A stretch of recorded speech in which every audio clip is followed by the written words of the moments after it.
I thought I had life all figured out. But then I turned 40. And everything I believed started to fall apart. I used to think that turning 40 meant I had to settle down. That life would slow down, get quieter, more predictable.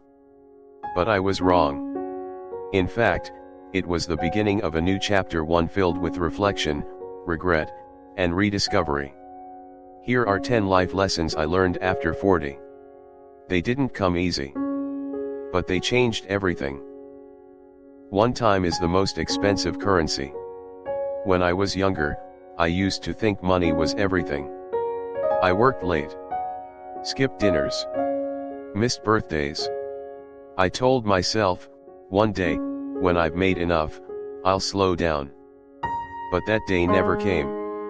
I remember one night my son was about 8. He came into my home office with a little drawing. "Dad," he said, "I drew us playing outside." I smiled, told him it was beautiful, and asked him to wait a few minutes. Those few minutes turned into an hour. By the time I finished, he was asleep on the couch, drawing still in his hand. That image never left me. Back then, I thought I was being a good provider. Now, I see I was slowly exchanging my time, my life, for something that could never love me back. You can always make more money. You can't make more time. And when you turn 40, something shifts. You start noticing how fast it's all moving. Your kids grow taller overnight. Your parents grow older without warning. You start attending more funerals than weddings. And one day you look in the mirror and wonder, when did I start looking like my father? It's not just the wrinkles. It's the weight of moments you missed, and the ones you'll never get back. I once read a line that hit me hard: you think you have time. But you don't. You have choices. And that changed everything for me. Now, I treat time like gold. I say no to things that drain me. I turn off my phone during dinner. I sit on the porch with my wife in silence, just listening to the wind. I show up. Not just physically, but fully. Because time isn't just minutes on a clock. It's presence. It's memory. It's the one currency you can spend only once. And the saddest part? Most people realize this after they've spent it all. I learned this the hard way. But maybe you don't have to. Start now. Choose differently. Make peace with the past, yes. But guard your present like it's the most precious thing you own, because it is. And when you start protecting your time, you'll begin to notice something else too. People will leave. Not because you changed. But because you finally started valuing what truly matters. But don't worry. Not everyone is meant to stay. That's the next lesson I had to learn, and it wasn't easy either. 2 people leave. And that's okay. It took me a long time to accept this one. You see, when you reach your 40s, you begin to notice a quiet shift. Phone calls get fewer. Text messages come slower. The friends who used to show up every weekend, they start missing birthdays. Some disappear altogether. At first, I thought it was something I did. Maybe I wasn't fun anymore. Maybe life had made me too serious. But as time went on, I realized. People leave for all kinds of reasons. Some outgrow you. Some grow tired. Some grow silent because they're fighting battles you'll never see. And some just walk away without warning, without goodbye. I remember my childhood best friend, Mark. We did everything together, played baseball, skipped school, even shared our first heartbreaks.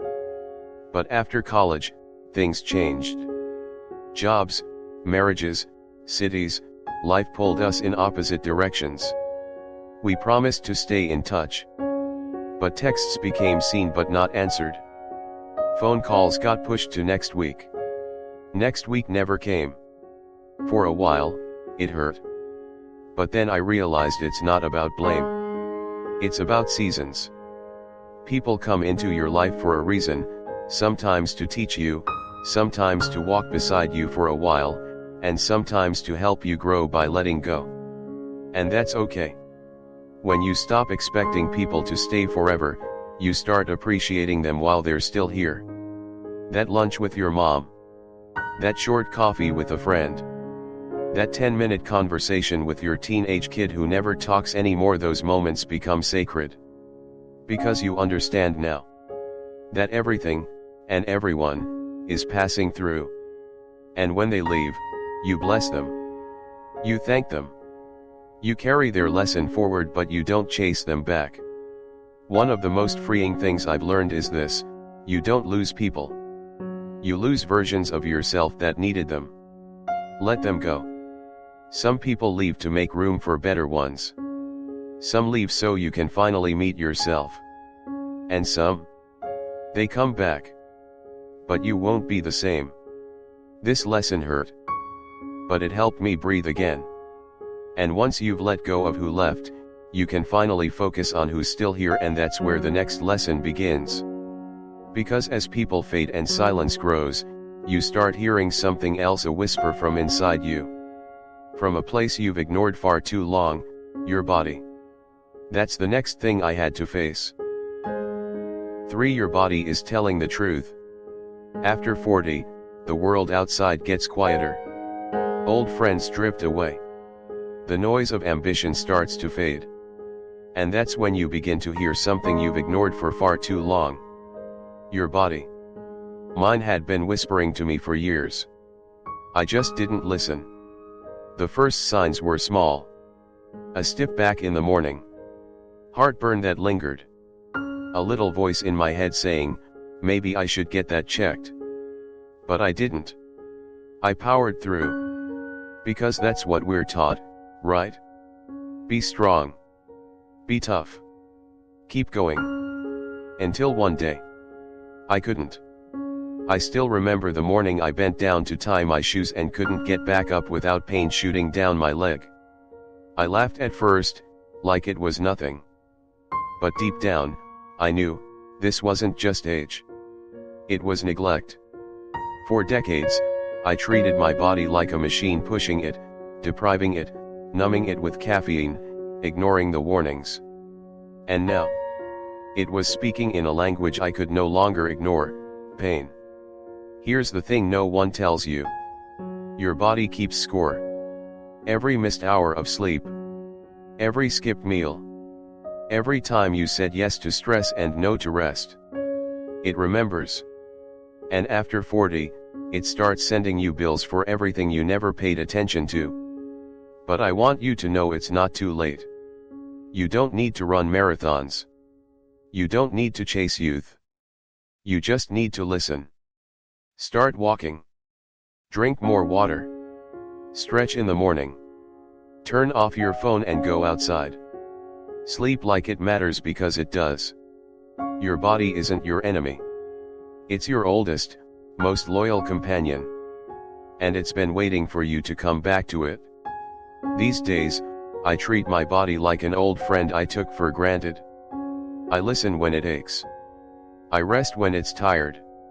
And in return, it trusts me again. You don't have to wait for a crisis.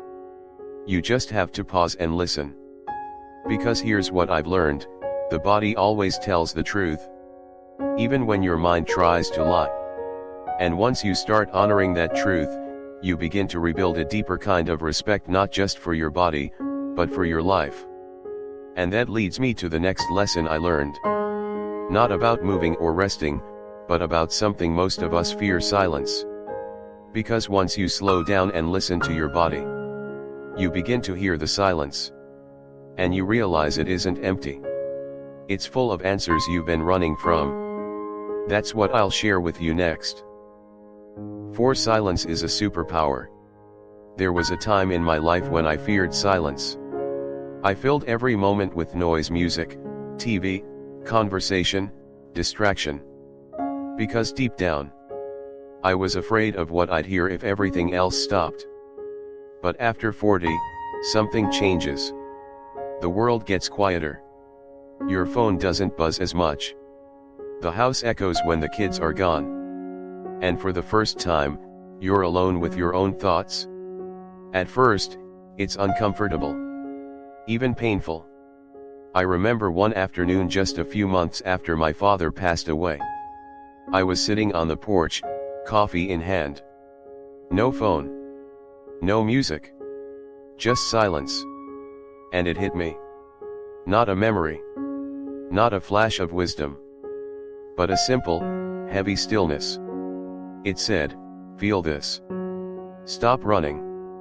And I did. I let the tears come. Not loud.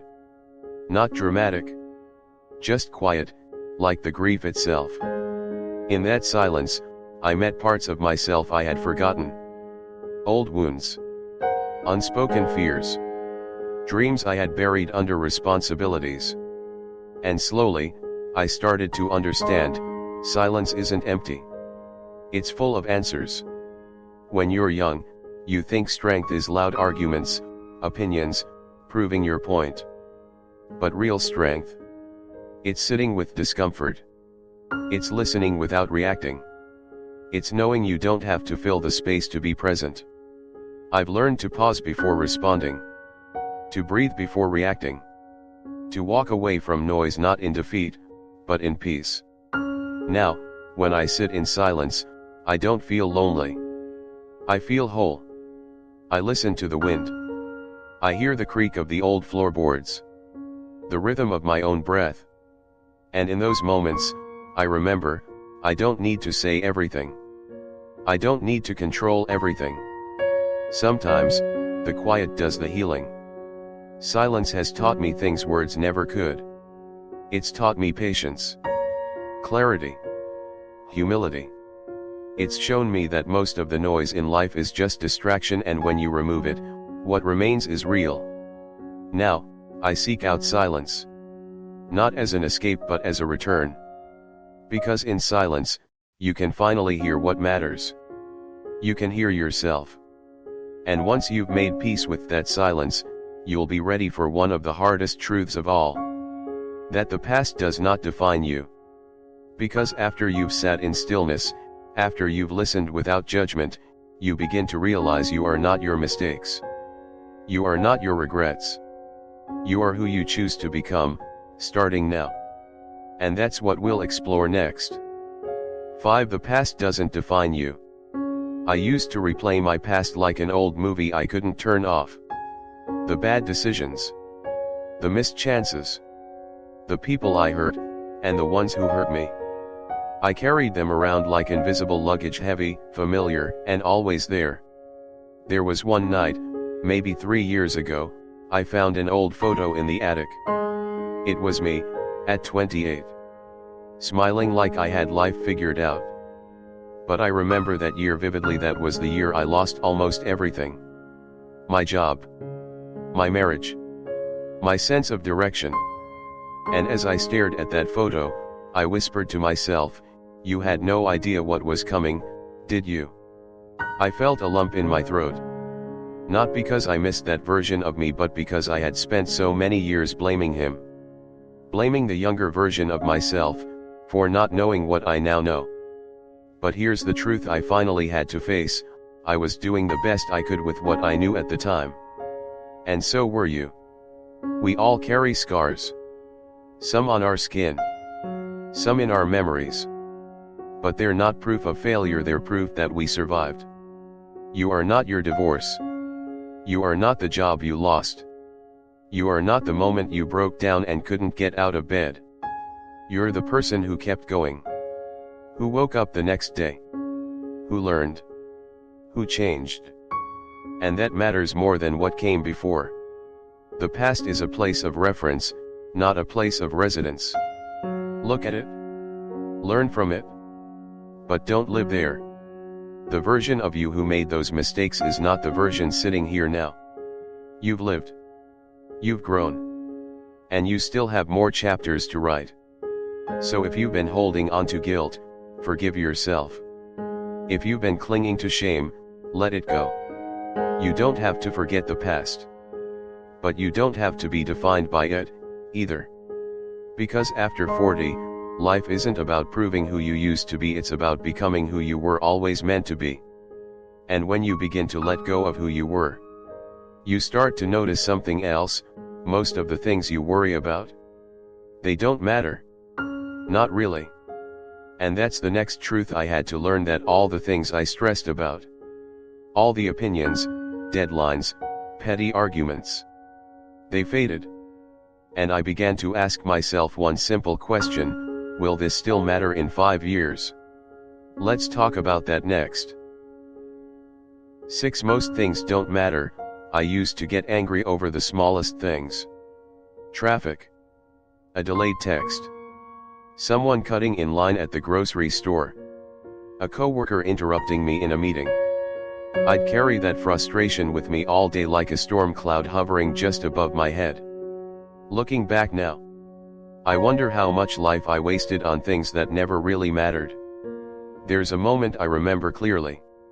It was a Sunday afternoon. My daughter, maybe 12 at the time, was trying to tell me a story about her school project. I wasn't listening. Not really. I was still upset about an argument I had at work on Friday. At one point, she stopped mid-sentence and asked, "Dad, are you mad at me?" My heart sank. I wasn't mad at her. I was mad at a moment that had already passed, but I let it follow me home. And it took space from something real. From someone I love. That's when it hit me: we spend so much of our lives consumed by things that don't last, and we ignore the things that do. I started asking myself a simple question every time I felt triggered: will this matter in 5 years? Most times, the answer was no. And when it was no, I let it go. The email can wait. The driver who cut me off? Let him go. The comment someone made? Not my business. The missed call? They'll call again. Or not. What I've learned is this: the peace you protect is more valuable than the point you want to prove. After 40, your time feels thinner. Your energy more sacred. And you begin to realize you don't have to react to everything. You don't have to win every argument. You don't even have to explain yourself all the time. Most things really don't matter. Not in the way you thought they did. And when you stop pouring your energy into the unimportant, you begin to have room for what truly does: the walk with your spouse, the quiet coffee in the morning, the call to a parent you haven't spoken to in weeks, the deep belly laugh with a friend who stayed. So the next time you're about to get worked up, pause. Ask yourself, does this deserve my peace? If the answer is no, walk away. Because you've got limited energy, and you're not spending it like you used to. And when you start living this way, you'll notice something else: the people in your life. They start changing too. Not in number but in depth. Because when you stop trying to be everywhere for everyone, you begin to see who's still standing beside you quietly, consistently, without asking for more. And that is the next lesson I had to learn. 7. Friendships shrink, but deepen. There was a time when I thought friendship meant numbers. The more people I knew, the more connected I felt. Birthday parties filled with faces. Contacts on my phone in the hundreds. Small talk, quick laughs, constant plans. But after 40, something shifted. People began to drift. Some got busy. Some changed. Some just disappeared. And honestly, for a while, it hurt. I wondered what I had done wrong. But over time, I started to see it differently. Friendships don't always end in a fight. Sometimes, they just fade. And that's okay. You stop needing 10 people to text every day. You stop chasing after the ones who don't check in anymore. Because you begin to notice something else: the few who stayed. The ones who saw you at your worst and didn't walk away. I remember a time when I went through a rough patch. Health scare. Work stress. Family stuff all piling up. I wasn't posting. I wasn't calling. I pulled back from everyone. And out of all the people I used to talk to, only 2 reached out. One sent me a simple message, "Haven't heard from you. Just checking in." No need to reply. That meant more to me than any party invitation or old inside joke. Because that's the thing after 40, you don't want quantity. You want presence. You want the friend who shows up when it's inconvenient. The one who listens without needing to fix you. The one who doesn't need the full story, just knows when to sit with you in silence. I used to mourn the friendships I lost. Now, I'm grateful for the few that remain. Because they're not surface level anymore. They're deeper. Real. Built on mutual respect, shared seasons, and quiet understanding. So if you've found yourself with fewer people in your life, don't see it as a loss. See it as a refining. You don't need a crowd. You need a circle, no matter how small. And if you have even one person who answers your call at 2 a.m., who remembers your hard days, who checks in for no reason, you're already rich. True friendship isn't loud. It's steady. And once I embraced that truth, I stopped fearing solitude. Because I knew that the ones who stayed were the ones who mattered. And in those quiet moments with true friends, I discovered something unexpected. That happiness isn't loud either. It's quiet. Gentle. Almost invisible. And that's the next truth I had to learn, that joy doesn't always come with fireworks. Sometimes, it's just a cup of coffee, a breeze through the window, and a heart at peace. Let's talk about that next. 8. Happiness is quiet. When I was younger, I thought happiness was something loud. A big house. A promotion. Applause. An achievement so obvious the whole world would notice. But now, after 40, I've realized, real happiness doesn't make noise. It doesn't announce itself. It whispers. It was a Sunday morning not long ago. No plans. No meetings. Just me, sitting on the porch, coffee in hand, watching sunlight spill across the trees. No phone. No pressure. Just the gentle sound of birds and the rhythm of my own breath. And I thought to myself, this is enough. Not because something amazing had happened, but because for the first time in a long time, nothing was missing. You see, when we're young, we chase joy like it's some far-off finish line. We tell ourselves, I'll be happy when the kids are older. When the debt is paid. When the weight is gone. When the world finally sees our worth. But here's what I've learned, that list never ends. And so you run, faster, harder, farther, until one day, you're exhausted and you still don't feel full. But after 40, life starts to whisper a new truth: joy doesn't come from getting more.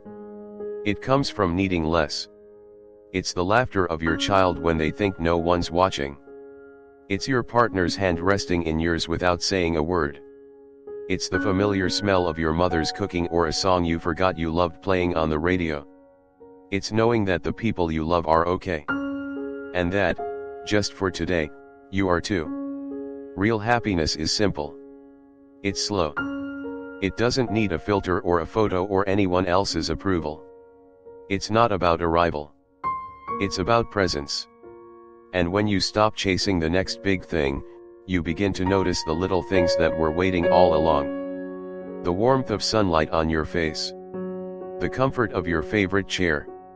The feeling of clean sheets after a long day. That's happiness. Soft. Quiet. Underrated. I used to think I needed more to feel alive. Now I know I just needed to pay attention. And when you start finding joy in the quiet, you also begin to realize something empowering: you're not too old to start over. You're just getting started. Because once you stop chasing noise and finally hear your own heart, you'll realize, there's still time. And you don't have to live the same story forever. Let's talk about that next. 9. You're not too old to begin again. There's this lie that sneaks into your head sometime after 40. A quiet voice that says, it's too late. Too late to change. Too late to start over. Too late to be anything more than what you've always been. I believed it for years. I stayed in jobs that drained me. Held on to routines that no longer fit the man I was becoming. Told myself, this is just how life is now, settle in, stay quiet, don't expect too much. But then something happened that shook me. A friend older than me by 5 years quit his job, moved to a new city, and started painting. He had never painted before. He said, I don't know what I'm doing. I just know I've waited long enough. And that made me stop. I started asking myself questions I hadn't dared to ask in a long time. What do I still want? What have I buried under routine and fear? What part of me is still alive but silent? Because the truth is, you're not too old to begin again. You're just too scared to believe it. But fear isn't a stop sign. It's an invitation. I've seen people start over at 45. Change careers at 50. Fall in love again at 60. Learn the guitar. Write their first book. Take better care of themselves, not to look young again, but to feel alive again. You are not your past. You are not your age. You are not what people expect you to be. You are what you choose to become today. Maybe you don't need a full life makeover. Maybe you just need one new step. A class. A walk. A phone call you've been putting off. One honest sentence that begins a new chapter. After 40, starting over looks different. It's not loud or dramatic. It's quiet. Intentional. It's less about proving, more about becoming. And you'll find this beautiful surprise, you're braver now. You care less about opinions. You failed before and survived. That's your advantage. So no, it's not too late. Not even close. The story doesn't end at 40. It deepens. It gets wiser. And you still hold the pen. And once you take that first brave step, something else begins to shift. You stop punishing yourself for who you used to be. You begin to forgive. And that is the final lesson. Because starting over isn't just about doing something new, it's about letting go of the old weight. The shame. The blame. The voice that says, you should have known better. Let's talk about what happens when you finally forgive the person in the mirror. 10. Forgive yourself.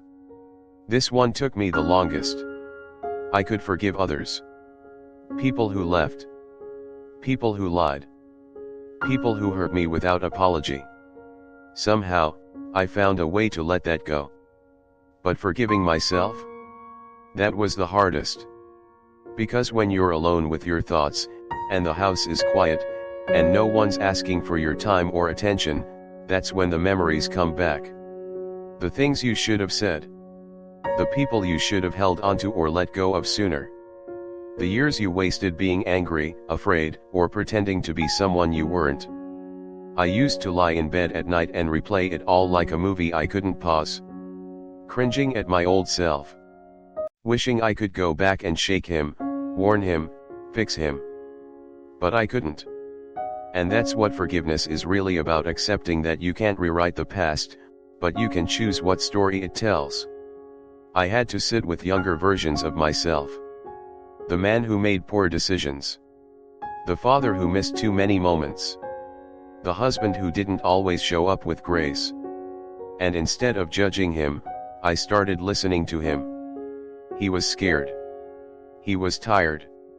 He didn't know then what I know now. He was doing the best he could, and so was I. So I started whispering words I had never said out loud. I forgive you. Not to forget. Not to erase. But to finally begin again without the weight. Forgiveness isn't a one-time act. It's a practice. You wake up each day, look yourself in the mirror, and say, I still carry the lessons, but I no longer carry the shame. And something beautiful happens. You breathe deeper. You speak softer. You love more freely because you're no longer punishing yourself for a person you've already outgrown. Here's what I know now: you can't become who you're meant to be if you're still resenting who you used to be. So forgive yourself. For the time you lost. For the love you gave too freely. For the silence you kept when you should have spoken. For not knowing better. Now, you do. And that's enough. If you've made it this far through all 10 lessons, through the regrets and the healing, through the quiet and the rediscovery, then I want you to know something: your story isn't over. It's just getting honest. And the most beautiful chapters? They're still ahead. If this journey has meant something to you, if even one lesson helped you feel seen, please like this video, leave a comment to share your thoughts, and subscribe for more life lessons each week. You're not alone. You're exactly where you need to be. Herb.